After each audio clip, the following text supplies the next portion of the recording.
Hi, my name's Ben Oliver, and I just like to say, I'm not here to tell you fairy tales or bedtime stories or some kind of what if conspiracy theory. I'm here to relay facts, the facts that are out there, the facts that are indisputable, and the facts that the US government doesn't want you to know or believe. The fact is, we're not alone.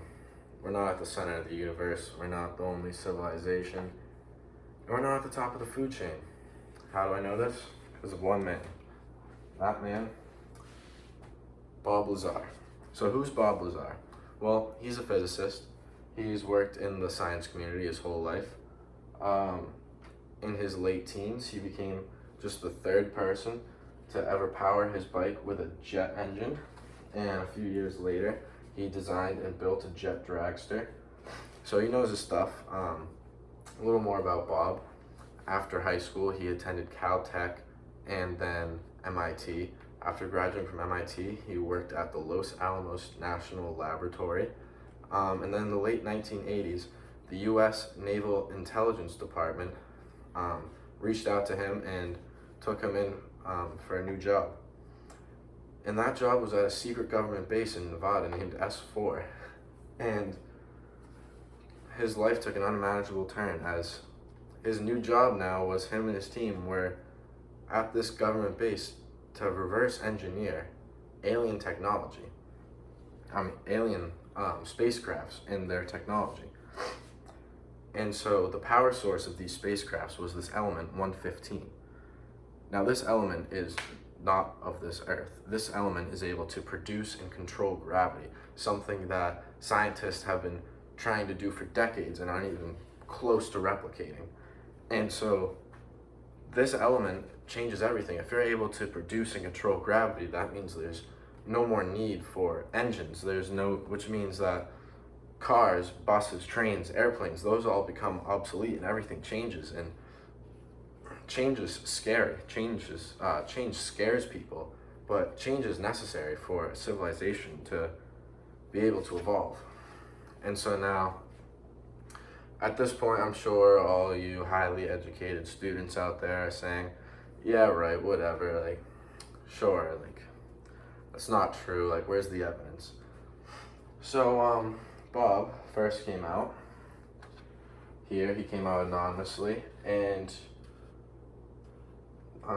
he wasn't so anonymous to the US government because immediately both him and his wife received death threats, and then he had his back tire actually shot out on the freeway, kind of as a warning shot. So that's when he decided to come out. He revealed his identity here in 1989 on a live newscast, kind of as an insurance plan, because he was scared for his life at this point. So at this point, sadly, when he came out, no one believed him, because at this point the government had wiped all his credentials. They wiped all evidence of him going to MIT, Caltech, or working at Los Alamos or working for the Navy. Luckily, not everything can be erased. Here we have a newspaper article, the Los Alamos newspaper, and here's a more zoomed in picture. It says, Lazar, a physicist at Los Alamos physics facility, and then it goes on to talk about his jet engine hobbies. And then here's a cutout of there's a list of scientists that worked at Los Alamos, and here's a cutout which clearly labels Robert Lazar. Another piece of evidence is we have his ID from the US Department of Naval Intelligence, and from the same department we have a W-2 form for Bob Lazar. Another really interesting piece of evidence was in his 1989 interview where he revealed himself. He described this kind of hand scanner that he used to go in and out of S4. So he described it as, it's a small plate with some pins on it that you put between your fingers, and there's a bright light above. The light measures the bones in each finger, which is unique for every person. That's how he got in and out of S4.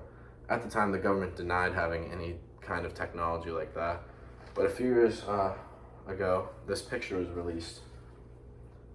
Exactly what Bob had described. And the purpose of this right here is it's a hand scanner for people to come in and out of government bases. And just as Bob had described, the light measures the bone length in each finger. So how would Bob know that? It's just unless it's a crazy coincidence, that's some evidence that he was working there. And so right now what I'm trying to do is prove that he's telling the truth. And that's exactly what the government wants the argument to believe. They want us to focus away from the bigger picture, that is, that they have this advanced technology for over 30 years now, and they've kept it hidden from the world and the science community, which Bob thought was a crime, which is why he came out. So I just want you to imagine for a second what it would be like in your life if you could produce and control gravity on a daily basis. You would never have to be stuck in traffic again or cramped on an airplane for hours. There'd be no need for fossil fuels, and no carbon emissions, which are absolutely killing our planet. But it's fear. It's fear of what this means for us as for humanity. What does this mean for us? And it's fear that's holding us back and keeping us from advancing. This alien technology that Bob was working on, it makes our technology look like we're still in the Stone Age, and yet we're scared to advance past. So at this point, well, I have to ask you, are you so close-minded that even after all the evidence and all the facts that I've laid out, you can still just stand here and point the finger and just say liar? Is it fear of the unknown, or have you been brainwashed by education systems and media, and they just brainwash you to make you think that even considering this to be true is foolish?